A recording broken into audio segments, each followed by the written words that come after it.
Seguindo então aqui nas regrinhas gerais do direito sucessório, na teoria geral dos direitos das sucessões, outra questão muito importante que a gente precisa saber é o lugar da abertura da sucessão. O que é o lugar da abertura da sucessão? É o foro territorial competente para a gente estar fazendo, então, abrindo o procedimento de inventário e partilha judicial, certo?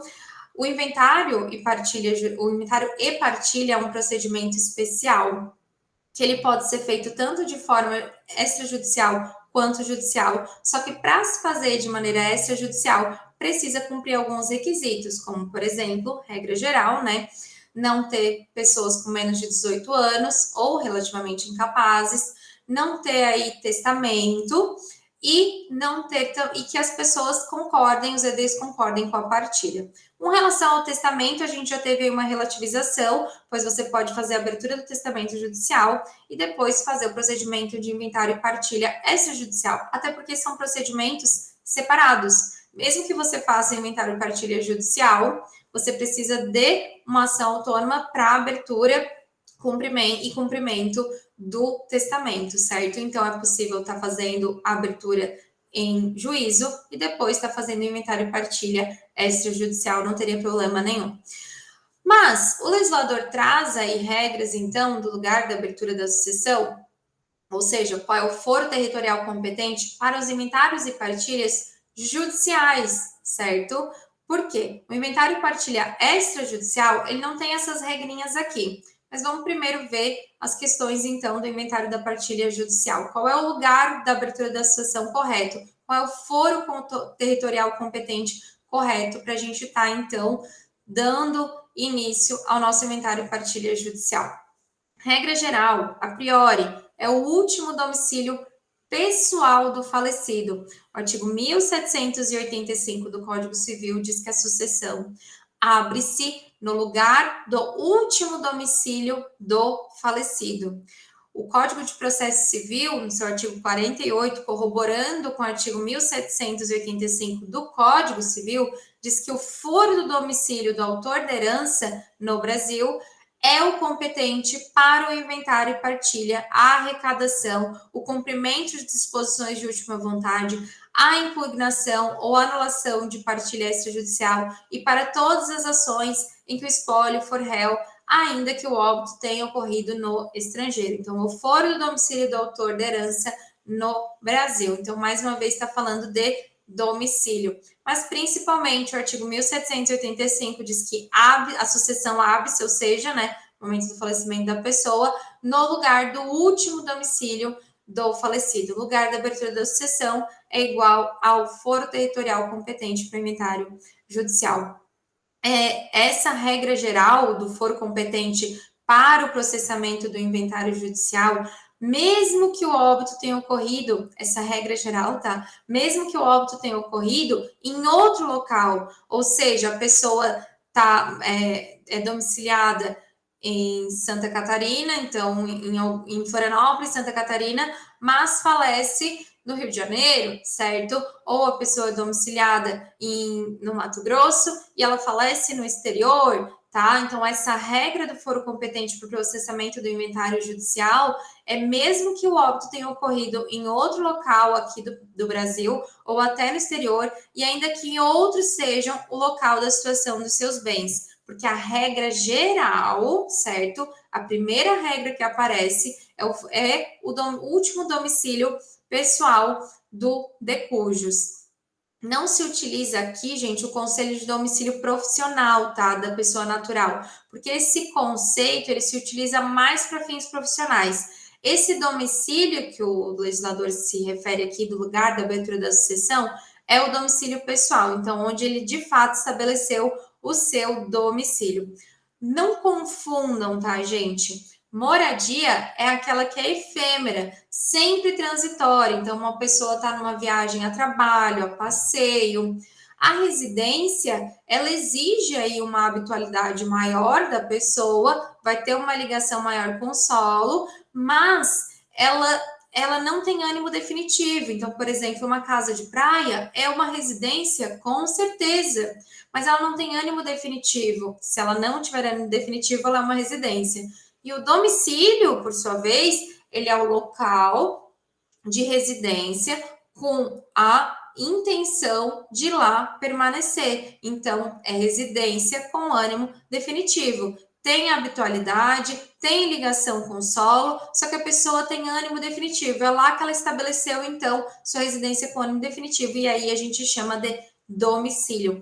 É esse aqui que é o local da abertura da sucessão. É neste domicílio aqui, que é onde a pessoa tem residência com a intenção de lá permanecer, ou seja, com ânimo definitivo. Isso está lá no artigo 70 do Código Civil, tá bom? Pode ser que algumas pessoas tenham pluralidade domiciliar, né? Então, algumas pessoas aí, elas têm um domicílio apenas e tem pessoas que têm pluralidade domiciliar, ou seja, ela tem vários domicílios, ela tem aí residências com ânimos definitivos em mais de um lugar, certo? Quando a pessoa tem pluralidade domiciliar, então é possível que em qualquer desses locais sejam, então, o local da abertura da sucessão. Se todos eles forem de fato seus domicílios, que a pessoa alternativamente vive, certo? Qualquer um deles pode ser considerado como local da abertura da sucessão. E se por um acaso houver a pluralidade de domicílios, gente, a regra da prevenção, tá? Então, quem entrar primeiro, o juiz vai se declarar prevento. A pessoa tem, sei lá, 2 domicílios, ela alternativamente vive entre esses dois domicílios, ela tem 2 residências com ânimos definitivos, razão de trabalho, enfim. E aí, caso, né, um entre primeiro em determinado local, de determinado domicílio da pessoa, e depois o outro entre no outro domicílio, nessa pluralidade de domicílios, a regra vai ser a da prevenção. Quem entrar primeiro, caso tenha aí conflito de competência, o juiz se declara prevento, porque qualquer um deles pode ser, então, considerado seu domicílio, tá? Para fins aqui da abertura da sucessão. Mas tem gente que não tem domicílio certo, né? Tem gente que ou não tem domicílio, enfim, e aí tem múltiplas residências ou não tem, enfim, e a gente não consegue, então, definir qual seria o local da abertura da sucessão pelo último domicílio pessoal do decujus. Quando a gente não consegue fazer essa definição porque a pessoa não tem domicílio certo, ela tem domicílio, então, incerto, há uma regra sucessiva de competência. O artigo 48 do Código de Processo Civil, lá no parágrafo único, diz o seguinte: que se o autor da herança não possuía domicílio certo, é competente. Inciso 1º, o foro de situação dos bens imóveis. Inciso 2º, havendo bens imóveis em foros diferentes, qualquer destes. 3º, não havendo bens imóveis, o foro do local de qualquer dos bens do espólio. Então, olha só. Primeira regra geral, 1785, né, do Código Civil, isso, 1785, e também artigo 48, caput, do Código de Processo Civil. Último domicílio do decurso, certo? Certo. Mas a pessoa não tem domicílio certo, ela tem domicílio incerto, a gente não consegue saber, então, qual era o domicílio dela, ou ela não possuía. Ok, então a gente tem que seguir uma regra sucessiva de competência, que está lá no Código de Processo Civil, no parágrafo único do artigo 48. Então, caso a pessoa não tenha esse domicílio certo, que a priori é a regra que a gente tem que entrar caso ela tenha, então, primeiro, a gente vai para o foro da situação dos bens imóveis. A pessoa tem todos os seus bens em determinado foro. Então, é lá que é o competente para o local da abertura da sucessão, do inventário e partilha judicial. Mas a pessoa tem bens móveis não em um só foro, ela tem em foros diferentes. Então, tem em Santa Catarina, tem no Rio de Janeiro, tem no Mato Grosso, tem em São Paulo, enfim, tem locais diferentes aqui no Brasil. Qualquer um deles, certo? Se a pessoa não tem domicílio certo, a gente vai para a situação dos bens imóveis, então, do foro dos bens imóveis, se estão todos concentrados no mesmo foro, é lá que a gente tem que entrar. Se a pessoa não tem bens concentrados em um local apenas, em um foro apenas, e tiver em vários foros diferentes, qualquer um desses pode ser, tá, competente. E se a pessoa não tiver bens imóveis, Então, primeiro, ela não tem eles concentrados ou não tem eles espalhados, não tem nenhum tipo de bem imóvel, o foro competente vai ser qualquer um dos bens do espólio. Então, qualquer um dos bens que estiverem existentes. Tem um carro em um local, tem outro carro em outro lugar, uma conta bancária em outro lugar, ações, etc. Qualquer um desses bens aí que compõem o espólio, que compõem a herança, podem ser competentes. Então, qualquer foro desses locais, desses bens, podem ser competentes para que a gente esteja entrando com o local da abertura da sucessão, o foro competente territorial para o inventário e partilha judicial. Só que o que acontece? A competência, então, regra geral, último domicílio pessoal.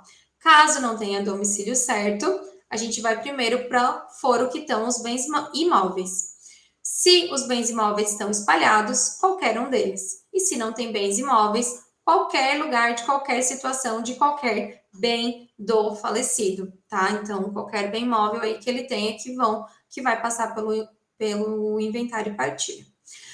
Mas, gente, se por um acaso alguém entrar num local que não seria competente, então, um local que seria incompetente, a jurisprudência e a doutrina entende que a incompetência ela é relativa. Então tem predominado na jurisprudência o entendimento de que vai ser relativa à incompetência de qualquer outro juízo que for suscetível de prorrogação, se os interessados se quedarem silentes, então se manterem silentes. O que isso quer dizer? Que se por um acaso alguém entrar no local que não era o competente, então, tinha o último domicílio aí pessoal da pessoa, mas eu entrei em outro local da situação dos bens imóveis. Ou tem um foro apenas dos bens imóveis e eu entrei em outro local. Ou tem vários locais aí, enfim, e eu entrei num que só tem bens móveis, não tem bens imóveis. Então, esses, em regra, não seriam os competentes. Eu entrei num local que é incompetente. Só que o que acontece? Se quem é interessado se manter em silêncio, se manter silente com relação a essa incompetência, ela vai ser relativa, porque o que é, gente? Uma competência territorial. E o STJ ele já se posicionou que a competência para o processo sucessório ele é relativo, não podendo ser arguída de ofício. Então, se os próprios interessados não arguirem a incompetência relativa do local, não disserem então que aquele local não seria o competente, o juiz de ofício não pode fazer. E se as pessoas se manterem, então, inertes, se elas ficarem silentes enquanto aquela incompetência daquele local, o juiz não vai poder de ofício declarar, né, em decorrência do posicionamento do próprio STJ. E então, se ninguém impugnar aquela incompetência, pode permanecer lá, porque o juiz de ofício não vai poder falar nada. Então, aos interessados, né, os advogados que forem aí procuradores de algum dos interessados, tem que sempre estar analisando se aquele foro é o competente, e caso não seja, e seja, né, melhor aí para os seus clientes, enfim, ir lá e reclamar, fazer impugnação da incompetência, porque se ninguém falar nada, vai ficar naquele lugar incompetente, uma vez que o juiz não pode, de ofício, arguir incompetência, certo? Porque a gente está falando de questão territorial, tá? Bom, vamos retomar aí. Como é que são essas regrinhas, então, do lugar da abertura da sucessão? Regra geral, competência, foro do último domicílio do falecido. Se o falecido não tinha domicílio certo, foro dos bens imóveis, onde eles estão lá concentrados. Se o falecido não tinha domicílio certo e tinha bens imóveis em mais de um lugar, e não em apenas um foro, qualquer um desses foros dos locais dos bens imóveis pode ser competente. Se o falecido não tinha domicílio certo e não tinha bens imóveis, então é o foro de qualquer dos bens deixados pelo falecido, tá bom? Regra geral, último domicílio. Depois a gente tem uma regra sucessiva de competência que começa então pelo foro dos bens imóveis, tá bom? Mas a gente tem algumas situações que o falecido ele é estrangeiro, ou brasileiros que não são domiciliados no Brasil. Qual que é a regra geral que a gente tem lá na LINDB, na Lei de Introdução, então, as regras aí do direito civil brasileiro? Se tiver domiciliado no estrangeiro, a regra geral da LINDB, está lá no artigo 10, é no seu domicílio no estrangeiro. Então, falecido era estrangeiro ou brasileiro, não domiciliado no Brasil, domiciliado no estrangeiro. Regra geral de competência, no último domicílio no estrangeiro. Vamos para a exceçãozinha. Se o falecido for um estrangeiro ou brasileiro domiciliado no estrangeiro, mas tiver bens no Brasil, o procedimento de inventário e partilha com relação aos bens do Brasil devem tramitar no Brasil. Então, a competência territorial nacional é exclusiva e absoluta para aqueles bens que estão no Brasil, de acordo com o Código de Processo Civil, artigo 23. Então, se o falecido mora no exterior, é domiciliado no exterior, se o brasileiro é domiciliado no exterior, mas qualquer um deles tem bens aqui no Brasil, vai tramitar no Brasil o inventário e partilha com relação aos bens que estão aqui, certo? Então, a competência territorial nacional vai ser exclusiva para esses bens, vai ser absoluta para esses bens, independente se a pessoa é estrangeira ou brasileira e não morar no Brasil. Se está aqui, a competência absoluta da Justiça brasileira para processar e julgar o inventário e a partilha, tá? Isso se os bens estão aqui no Brasil, né? Se não tem bens aqui no Brasil e o brasileiro e a pessoa que faleceu é brasileira, se ela não é domiciliada no Brasil e ela não tem bens aqui, em nada terá competência a Justiça brasileira, tá, gente? E mesmo se a pessoa for estrangeira e não morar aqui, se tiver bens aqui, a competência territorial é absoluta para a nossa Justiça brasileira para processar e julgar os bens que são daqui, tá, gente? Se tiver bens em outro país, não compete a nossa justiça brasileira, tá bom? Então, só vai ser só se o estrangeiro ou o brasileiro domiciliado no exterior deixar bens aqui no Brasil, é que o foro competente vai ser a justiça brasileira, tá? Para estes bens que interessam a justiça brasileira também. Se os bens, então, estão localizados no exterior, o processamento do inventário da partilha, quanto a esses bens, não vai ser da justiça brasileira, vai escapar à justiça brasileira e vai competir aos bens onde se situam. Se forem feitos o inventário e a partilha de bens situados no Brasil em país do estrangeiro, a sentença não tem validade no Brasil, tá, gente? Nem vai trazer qualquer situação de litispendência, porque a competência absoluta e exclusiva da justiça brasileira para os bens que são, então, que estão aqui no Brasil, os bens que estão aqui. Mas isso é a competência territorial. Mas e a lei que é aplicável, gente? Vai ser a do Brasil ou a do estrangeiro? Olha só, a lei aplicável, caso o falecido estrangeiro ou brasileiro seja domiciliado no estrangeiro, mas tiver bens aqui no Brasil, então, para os bens que forem processados pela Justiça Brasileira, dos bens que estão aqui no Brasil, de um estrangeiro ou de um brasileiro que não são domiciliados aqui, a LINDB, no artigo 10, parágrafo 1º, somados com o artigo 5º, inciso 31 da Constituição Federal, dizem que a lei aplicável é a do último domicílio da pessoa que faleceu, salvo se a lei brasileira for mais benéfica, ou seja, mais favorável para o cônjuge ou os filhos brasileiros. Então, olha só que interessante. Regra geral, os bens que estão no Brasil devem ser processados e julgados pela justiça brasileira. Se a pessoa é estrangeira, se a pessoa é brasileira, não domiciliados no Brasil, não interessa, os bens estão aqui, competência territorial absoluta e exclusiva para os bens que estão aqui para a nossa justiça. Agora, diferente, qual é a lei que vai ser aplicável?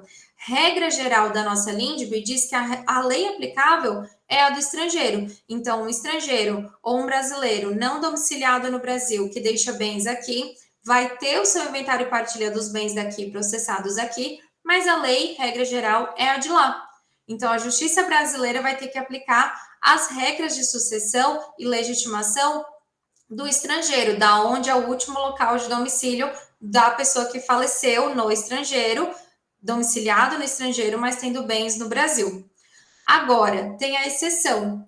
Regra geral é a aplicação da lei estrangeira. A exceção é se a pessoa que faleceu tiver cônjuge ou filhos brasileiros e a lei brasileira for mais favorável para eles. Então, olha só, o artigo 23 do CPC diz o seguinte: compete à autoridade judiciária brasileira, com exclusão de qualquer outra, em matéria de sucessão hereditária, proceder à confirmação de testamento particular e ao inventário e à partilha de bens situados no Brasil, ainda que o autor da herança seja de nacionalidade estrangeira ou tenha domicílio fora do território nacional. Beleza, confirmando aí que a justiça brasileira é a competente para processar e julgar o inventário e partilha daqueles bens que estão aqui, independente da nacionalidade da pessoa e independente de ela morar aqui, ter domicílio aqui ou não.